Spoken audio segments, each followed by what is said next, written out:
We're the last broad standing. So we're checking out our Airbnb. It's been 4 days of playtesting. It's been so awesome. So we just wanted to do a little look back at the last few days of our prototyping and playtesting and sort of our takeaways. So I'll go first. So I played my game Where the Wind Blows and a new game Lit and Limits. For Where the Wind Blows, major issues of slow pace, low player interaction, and those were everyone kind of felt that in the first play test, right? Mm-hmm. And I was aware of those, but just getting that feedback again. And so that was really good feedback, and so I made some changes. I actually played it again, which was great, got it to the table a second time, and made some changes where on your turn you do less things, so that sped up the gameplay quite a bit. And also now you're looking ahead. So instead of looking ahead for yourself and what you're doing will then affect what the next person does. And there wasn't that before. It was basically multiplayer solitaire, right? So now it's more interaction. And so when we played it the second time with those changes, I got the little fluttery, excited feeling that is so awesome when you're playtesting, getting those feelings like, oh my God, this is even better now.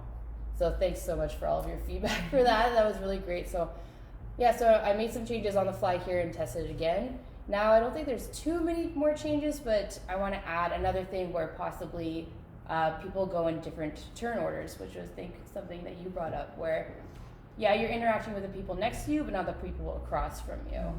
So if there's a random turn order each time, which kind of plays into the windy theme as well, that's something I want to test next. Loot and Limits, I don't know if there's anything there. I think there's something there. It's not there yet, but it's a neat idea. Yeah. So that's the one where you don't know how many jewels you can fit in your bag, but you know how many jewels everyone else can fit in their bag. Yeah, so there's maybe something there to explore. We'll see. I might keep that sort of on the back burner to keep noodling around with. But those are my main two games, and just in general, I thought the weekend was just so great to meet all these people like in real life. You know, like chatting online, internet friends. It's just cool to kind of hang out at a house all weekend and cook and play games, and it's been really great. Yeah, so Jess, why don't you? Damn it. Why do you keep going to me next? So I had 3 games this weekend. One was a digitally enhanced card game that we play tested it and realized that the imagery on it could be much clearer for what the rule is looking for. It's a rule deduction game, so figuring out that imagery and how to make that very visible. Oh, hi, Kathleen. Hey, we miss you already. We are throwing away your leftover food, Kathleen. Yeah. Oh. Yeah. A whole thing of keto ice cream. Yeah, all your keto stuff. Anyways. So clear imagery. Yeah, clear imagery is the first thing to work with. And then after that, we played my drafting dog game, which it was very baseline. I have an idea. Where can I go from here whenever I started? And then I already told them this, but now y'all get to hear. Last night was my first experience of I couldn't go to sleep until I wrote down ideas for that of how to make it better. So I'm very excited to see where that goes and how to make it even better. Well, make it a game that's not already out there.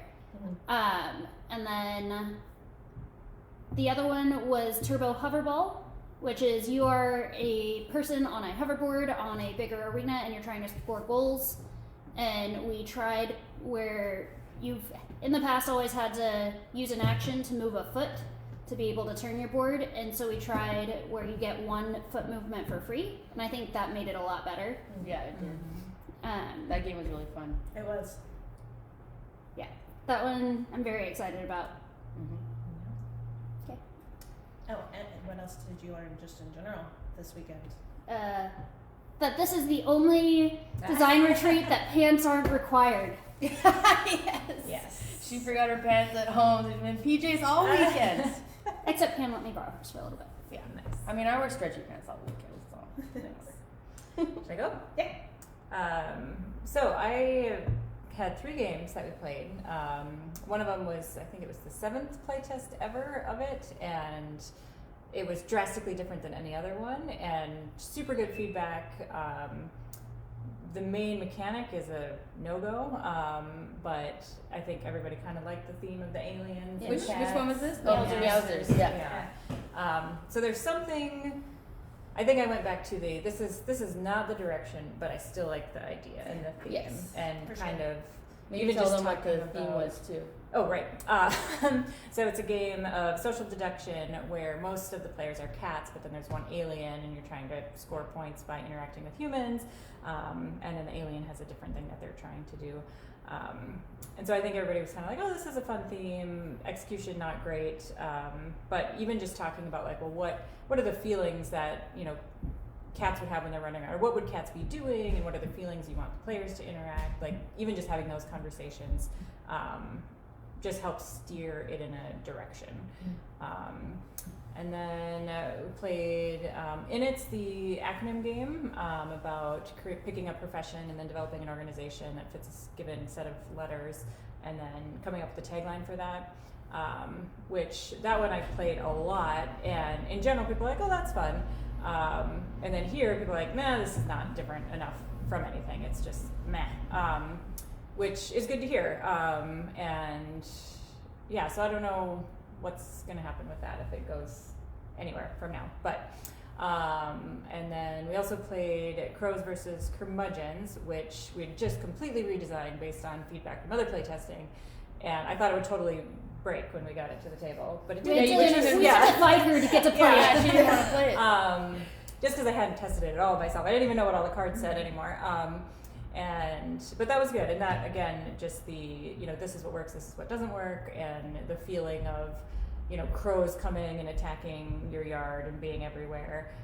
I did find it very amusing that the designer of a game about killing husbands tells me I have a dead animal problem, which I appreciate that, and it's very funny.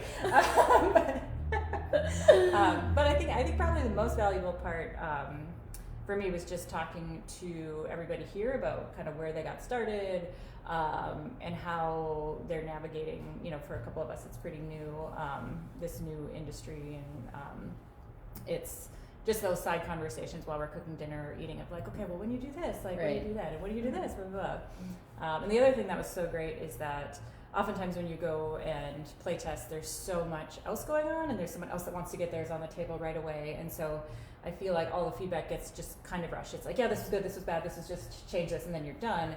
Where here, I felt like every game got, it was like, okay, anything else? And then it kept going for 10 more minutes, and then anything else, and then it kept going, and you really felt like you got all the feedback that was possible to get from a playtest, which is totally different than other spaces. So, fun too.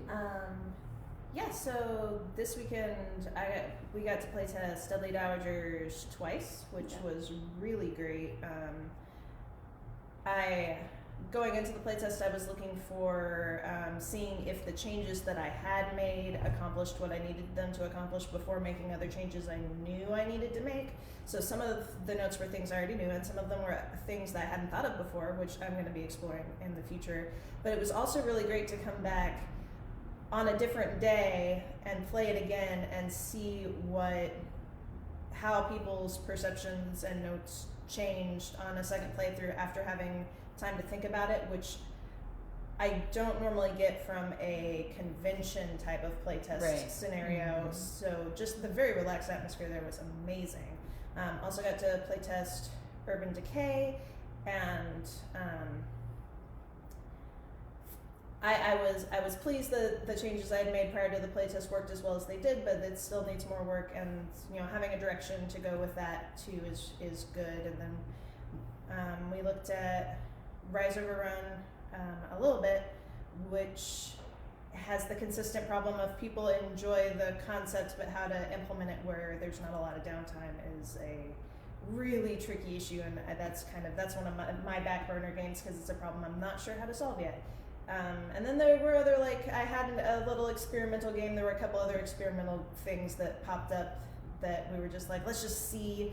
And so having that time to in between because we had enough time to just kind of go crazy with experimental stuff Mhm. and just see, is there a game here? That was so great because there was no pressure to rush through a playtest so that people could go off and do something else. Right. Yeah, so Yeah, it was a nice sort So of fun. relaxed pace and just chill atmosphere. I mean, when you don't have a million people like tugging at your attention and everything. and the food was It's good. right there. We didn't Yeah, have to exactly. leave to get Everything's it. right here. You don't have to run across a convention hall to go get some food and run back. Yeah. Yeah, it was really fun. It was. I want to say hi to Kathleen and Nadine. Thanks so much. And so y'all can hear what Kathleen wrote. She said, "I'm excited to see where my Tulip Fields game goes, and I'm pleased with feedback on Crash Course. It was so good to get really invested in each other's games." Oh, Yeah, awesome. Yeah, it was so great to have Nadine here too, who is a dedicated playtester. That was just awesome. She gave her time she just enjoys it, and it was just so great to have her feedback. And she knows every game that's ever been Yes, published, I'm pretty sure. she's a huge gamer. She runs a great gaming scene in Minneapolis and so many gaming events, and so she was really knowledgeable about so many different types of games. And one of the big benefits of her knowing every game is she can be like, you have a game that is this genre? Okay, here's one that is similar. You should look into it. Yeah. Figure out how yours is different, how yours is going to be the one that people want to go to after they've progressed past that kind of thing. Absolutely, that was really Yeah, helpful. she's great. Yeah. And it was too bad, like Christy, it was, we missed you, and Sarah Kennington and Adrian. Hopefully we'll see you next time, and hopefully more of you can join us next time. This was really beneficial and a great weekend. All right, we'll see you soon. Bye. Bye.